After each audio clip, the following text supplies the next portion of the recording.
Shalom Bapak Ibu Saudara yang dikasihi Tuhan, berjumpa lagi dengan saya dalam program Cahaya Kebenaran Firman Tuhan. Kali ini kita akan berbicara tentang memilih memuaskan hati Allah. Setiap kita yang mempercayai Tuhan Yesus pasti menginginkan setiap kita berkenan di hadapan Bapa. Setiap kita berkeinginan supaya hidup kita selalu layak di hadapan Tuhan. Dan berbagai daya upaya bagaimana kebenaran firman Tuhan yang kita pelajari, yang kita baca, dan itu harus kita praktekkan dalam setiap kehidupan kita. Kita terus berjuang, kita terus berusaha semaksimal mungkin untuk kita bisa berkenan di hadapan Tuhan. Dengan ibadah, dengan doa puasa, dengan melakukan hal-hal yang diperintahkan Tuhan dalam hidup kita selama kita hidup, dan kita terus kerjakan dan kita terus lakukan. Nah, Bapak Ibu Saudara yang dikasihi Tuhan, hal memilih memuaskan hati Allah, setiap kita memang wajib harus memuaskan dan memilih memuaskan hati Allah. Bagaimana supaya kita menjadi orang yang disenangi oleh Allah. Nah, ini kan perjuangan yang luar biasa. Makanya itu firman Tuhan di dalam Filipi 2 ayat 6 sampai dengan ayat yang ke-8, firman Tuhan berkata bahwa walaupun dalam rupa Allah tidak menganggap kesetaraan dengan Allah itu sebagai milik yang harus dipertahankan, melainkan telah mengosongkan dirinya sendiri dan mengambil rupa seorang hamba dan menjadi sama dengan manusia. Dan dalam keadaan sebagai manusia, ia telah merendahkan dirinya dan taat sampai mati, bahkan sampai mati di kayu salib. Ini merupakan suatu contoh di mana Yesus sudah memberikan teladan. Yesus sudah memberikan suatu contoh hidup supaya setiap orang yang mempercayai dan mengikut Yesus harus sama seperti Yesus hidup.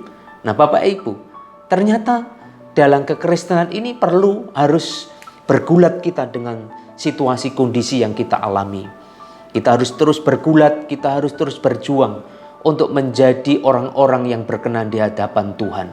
Dan ini perlu suatu tekad usaha yang besar ketika kita menerima kebenaran firman Tuhan, ketika kita bisa menelaah dan kita bisa mengambil makna dari setiap kebenaran firman Tuhan yang kita baca, lalu kita kemudian aplikasikan dalam hidup, kita realisasikan dengan dalam hidup kita, maka itu juga menjadi suatu kesenangan buat Tuhan.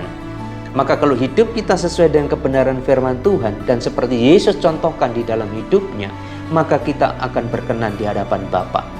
Sama seperti ketika Yesus, dia mengosongkan dirinya supaya dia mengambil rupa sebagai manusia, dan dia melakukan itu sampai taat, sampai mati di atas kayu salib, supaya Bapa berkenan, supaya Bapa berkenan dalam hidupnya. Nah, ini juga harus kita lakukan sebagai orang-orang yang mempercayai Yesus Kristus sebagai Tuhan kita, Bapak Ibu. Maka setiap kita harus berjuang, setiap kita harus punya keinginan untuk memilih memuaskan hati Bapa, memuaskan hati Allah, supaya setiap kita bisa dilayakkan oleh Tuhan kita. Nah, inilah yang harusnya menjadi suatu keinginan dan kerinduan setiap kita yang mempercayai Tuhan, mempercayai Allah. Bagaimana cara memuaskan hati Allah? Lakukan sesuai dengan kebenaran firman Tuhan. Lakukan seperti yang Yesus teladankan dalam hidup kita. Mengampuni orang yang bersalah kepada kita, kita bisa mengampuni. Mengasihi orang yang mungkin tidak senang dengan kita, kita bisa mengasihi. Inilah yang Yesus teladankan.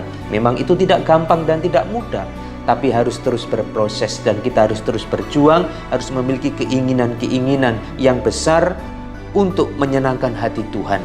Kiranya Bapak Ibu Saudara sekalian dimanapun berada, hari ini dikuatkan, diteguhkan untuk kita memiliki rasa memuaskan hati Allah sampai titik di mana kita akan berjumpa dengan Tuhan di kerajaan surga yang abadi. Dan inilah sebenarnya kerinduan kita, Bapak Ibu. Kiranya terang kebenaran firman Tuhan terus menerangi setiap jalan-jalan kehidupan Bapak Ibu Saudara sekalian mulai hari ini sampai selama-lamanya. Tuhan Yesus memberkati. Amin.